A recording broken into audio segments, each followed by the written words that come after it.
Baby monster, baby বস, universe baby বস, কত কত নাম দেয়া হয়ে যাচ্ছে বৈভব সূর্যবংশীর।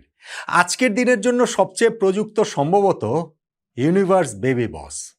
ইউনিভার্স বস ক্রিস গেইল, ইউনিভার্স বেবি বস বৈভব সূর্যবংশী। কেননা আজকে আইপিএলে তিনি ক্রিস গেইলের একটা রেকর্ড ভেঙে দিয়েছেন এবং আরেকটা রেকর্ড প্রায় ভেঙে দেবার পথে ছিলেন। একটুর জন্য, জাস্ট একটুর জন্য সেটা পারেননি। তারপরও মাত্র 15 বছর বয়সে যে ইনিংসটা তিনি খেললেন, ক্রিস গেইল নিশ্চয়ই 15 বছর বয়সে এমন ক্রিকেট খেলতেন না। পৃথিবীর ক্রিকেট ইতিহাসেই কেউ কম্পিটিটিভ ক্রিকেটে 15 বছর বয়সে এরকম খেলা খেলেননি যেমনটা বৈভব সূর্যবংশী খেলছেন। আইপিএলের এলিমিনেটর ম্যাচে রাজস্থান রয়্যালসের হয়ে 29 বলে 97 রানের একটা ভয়াল সুন্দর ইনিংস তিনি খেলেছেন এবং সেই ইনিংসেই একেবারে গুড়িয়ে গেছে সানরাইজার্স হায়দ্রাবাদের আশা।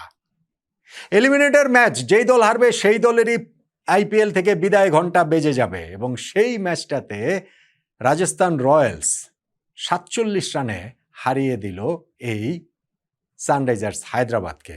আর সেই জয়ের পেছনে সবচেয়ে বড় ভূমিকা যে সূর্যবংশীর ওই বিস্ফোরক বিধ্বংসী অত্যাশ্চর্য ইনিংসটার, সেটা তো বোধ করি না বললেও চলছে। সূর্যবংশীকে নিয়ে আলাদা একটা ভিডিও করেছি, সেইখানটাতে তার ইনিংস নিয়ে বা তার রেকর্ড টেকর্ড নিয়ে আলোচনা আছে বিস্তারিত। এই ভিডিওটা হচ্ছে গিয়ে টার্নিং পয়েন্ট নিয়ে। ম্যাচটা যে হলো সেই ম্যাচটাতে আসলে টার্নিং পয়েন্ট কোনটা? দেখেন, আইপিএল প্লে অফ শুরু হওয়ার আগে আমি আরেকটা ফেভারিট র্যাঙ্কিং করেছিলাম। সেইখানে 4 দলের মধ্যে 4 নম্বরে রেখেছিলাম সানরাইজার্স হায়দ্রাবাদকে এবং স্পেসিফিকলি বলেছিলাম যে এলিমিনেটর ম্যাচটা তো হায়দ্রাবাদের সঙ্গে রাজস্থান রয়্যালসের, সেইখানে দুই দলের শক্তির বিচারে, ফর্মের বিচারে সানরাইজার্স হায়দ্রাবাদ একটুখানি এগিয়ে আছে হয়তোবা, তবে আমি তাদের আগে রাজস্থানকে রাখছি শুধুমাত্র বৈভব সূর্যবংশীর জন্য বলেছিলাম এবং এক্স্যাক্টলি সেই ঘটনাটাই ঘটেছে। এক্স্যাক্টলি সেই সূর্যবংশীর সূর্যের উত্তাপে পুরো একেবারে ছাই হয়ে গেছে সানরাইজার্সের সকল আশা। আইপিএল থেকে তাদের বিদায় ঘন্টা বেজে গিয়েছে।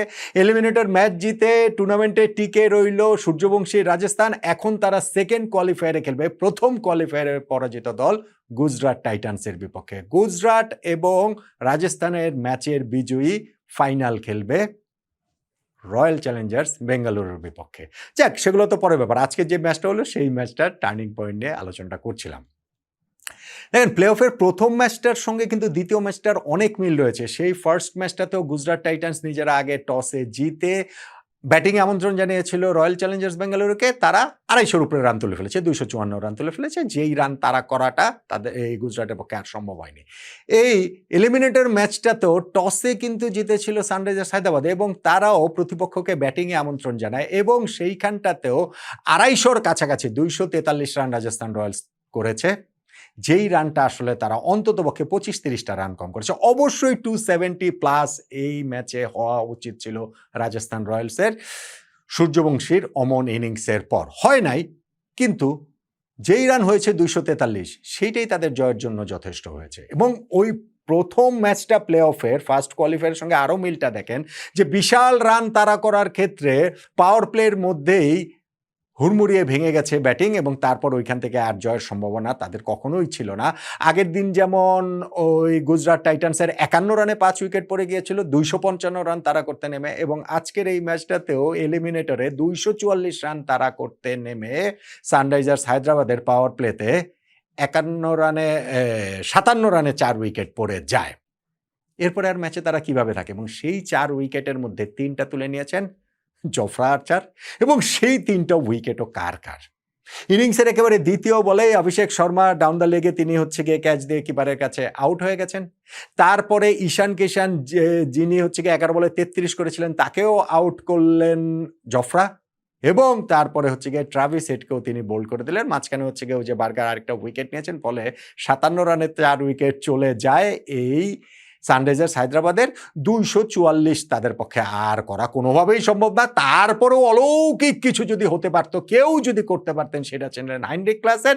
কিন্তু ক্লাসেনও পাওয়ার প্লে ঠিক পরের ওভারটাতে যখন তিনি ইয়াশরাজ পাঞ্জার বলে এলবিডব্লিউ হয়ে যান, রিভার্স সুইপ করতে গিয়ে আম্পায়ার আউট দেননি, ডিআরএস নিয়ে এই উইকেটটা তুলে নিয়েছে রাজস্থান রয়্যালস।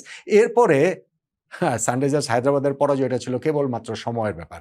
এবং সেই প্রথম কোয়ালিফায়ারে যেমন ওই সময়ের ব্যাপারটা টানতে টানতে 20 নম্বর ওভার পর্যন্ত নিয়ে গিয়ে যাওয়া হয়েছে, এই ম্যাচটা তো টানতে টানতে 20 নম্বর ওভার পর্যন্ত এলিমিনেটরটাও টেনে নেওয়া যাওয়া হয়েছে। কিন্তু কখনোই আসলে তাদের আর রাজস্থান এর বিপক্ষে যেমন হচ্ছে রাজস্থানের বিপক্ষে এই সানরাইজার্স হায়দ্রাবাদের জয়ের কোনো সম্ভাবনার জায়গায় তারা ছিল না।